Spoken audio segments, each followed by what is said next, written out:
You know, it's interesting because the population in Portugal has really not increased in the last 25 years, but yet we've seen huge increases in the cost of housing across the country.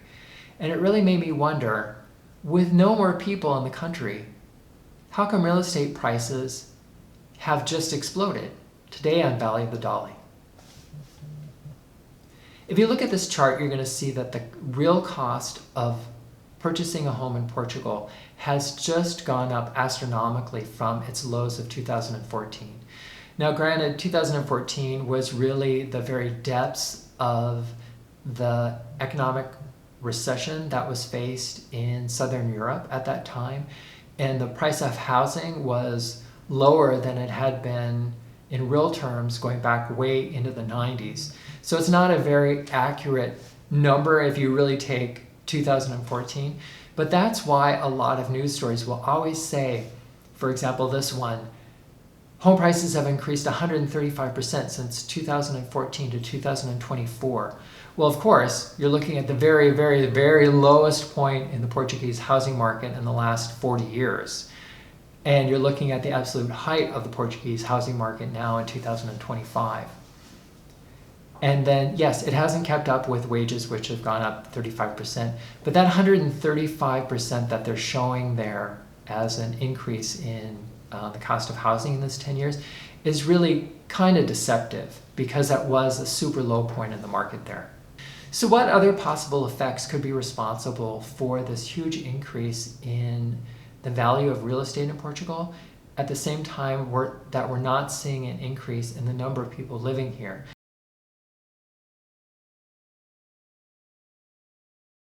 Exit of a lot of foreigners who were living in Portugal as well, as the economy was suffering dramatically.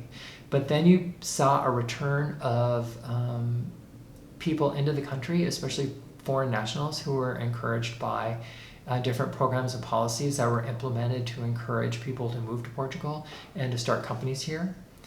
But the home prices really ramped up, and it really kind of coincides with another thing that started right at the same time, which is short-term rentals and Airbnb in this area.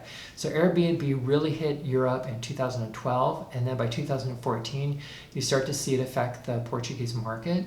And as more and more rental units and home units were taken up as short-term rentals by Airbnb and others, you see that housing prices had dramatic increases. So even though we don't have increases in the population of Portugal, you have huge increases in the value of property.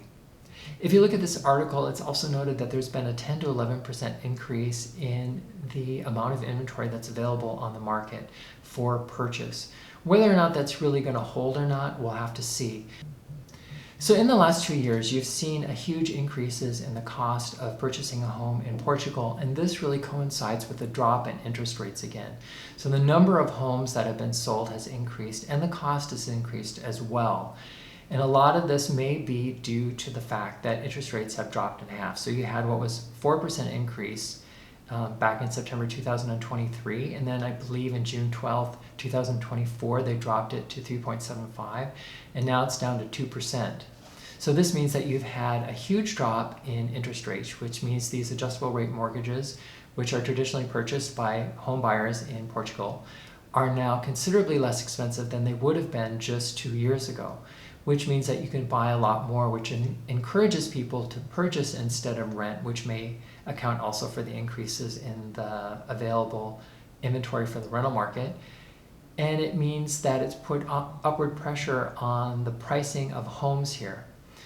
If you look at this chart, you're going to see that the vast majority of homes in Portugal are bought by Portugal residents or citizens inside the country.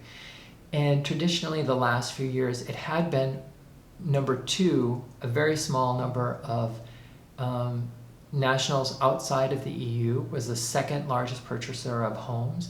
And then third were citizens of the EU outside of Portugal. But that's kind of swapped now. Number two is citizens inside of the EU who are not living in Portugal, and third are citizens outside of the EU. And this may have been the result of the changes in the government's policy.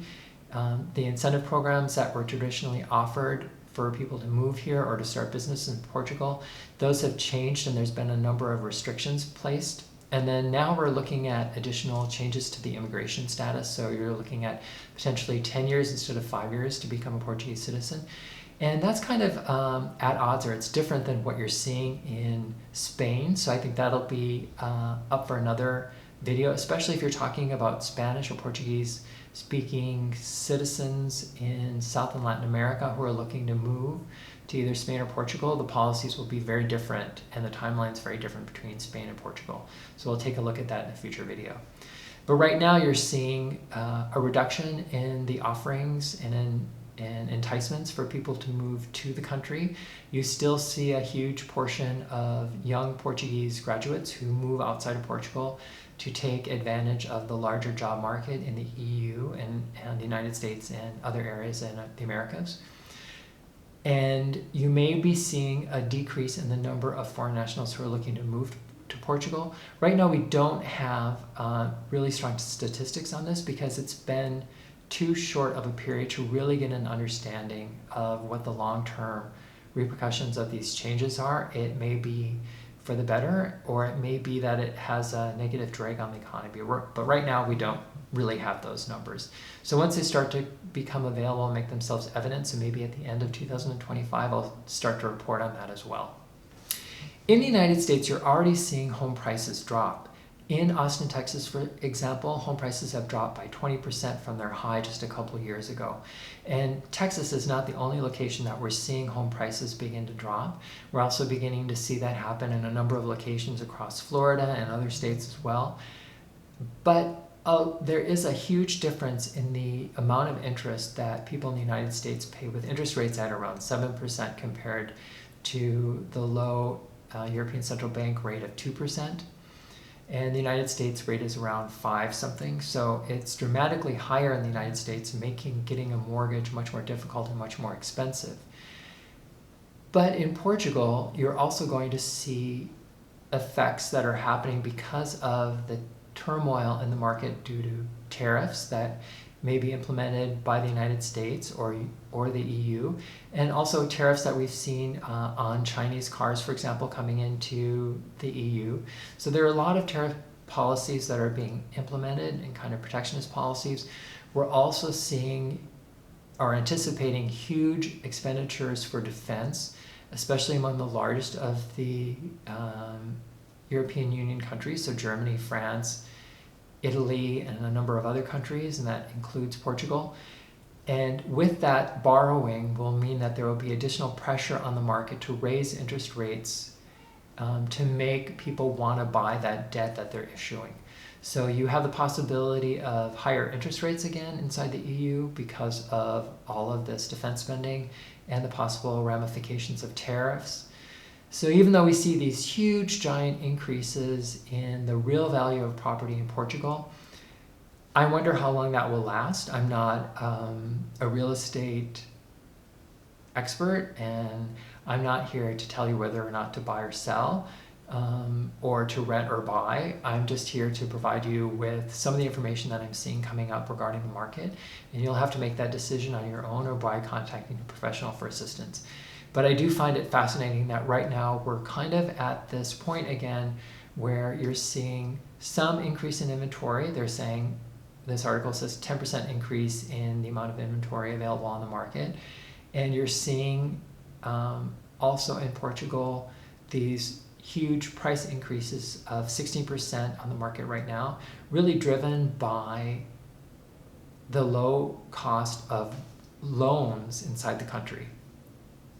This is Ted at Valley of the Dolly. I look forward to talking with you again soon. Thank you. Bye now.